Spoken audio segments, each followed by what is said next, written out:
Bougainvillea in the window, and the cuckoo's nest.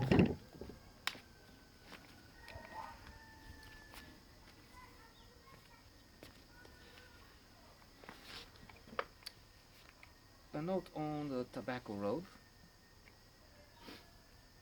which was adapted from the book, and I think the production was not as good as the novel in this case.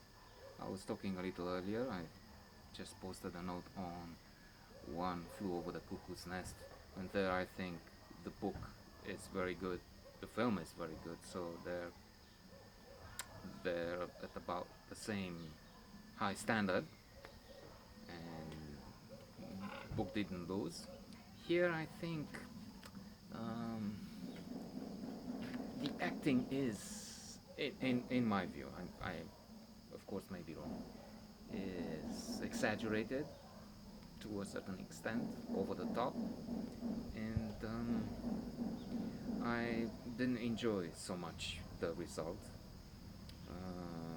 which was to me. That's how I saw it. And again, it's just a subjective, maybe biased opinion, and wrong. Why not? Um, it was noisy and perhaps too agitated, for lack of a better word. And the book, granted, is towards the end of this list, uh, place 96 or something, but it was included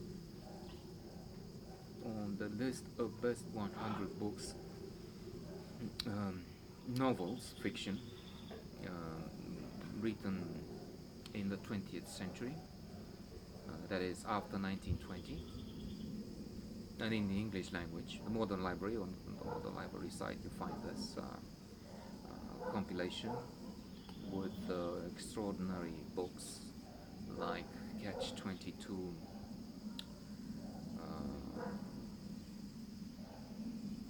Animal Farm, 1984, Appointment in Samara, of Human Bondage, and so many more, obviously.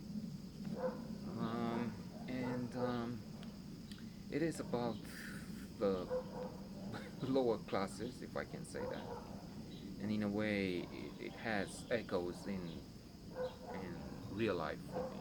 I mean, if we talk about the Tobacco Road, we have one just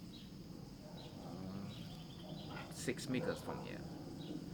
This is a gated community with upper middle class people for this land, and then there would be middle class elsewhere. I'm just thinking.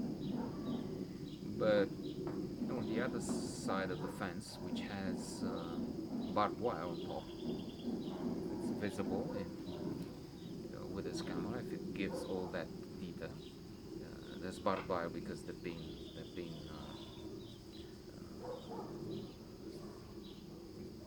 quite a number of incidents with burglaries, breaking-ins, which actually stopped with that.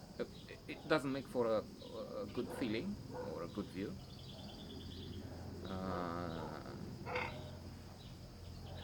But there is a tobacco road there, and indeed, as in the book, where we have this strange outre woman who has this crush on this young man and buys the car, and aspects of humor.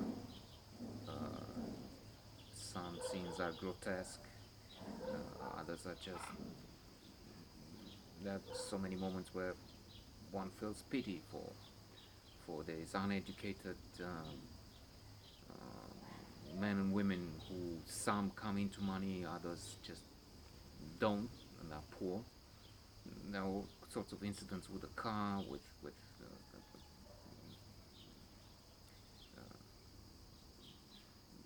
overusing it, using it in the wrong way, and if you will, there will be a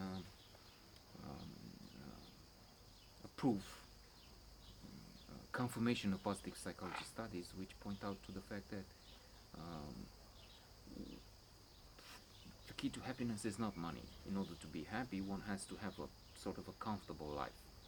Homeless people, those in Syria, Somalia, South Sudan, where there's famine, of course, cannot be happy. And then at the low end of the spectrum, some difference makes some more money, a little more money, makes a tremendous difference in terms of happiness and survival, really.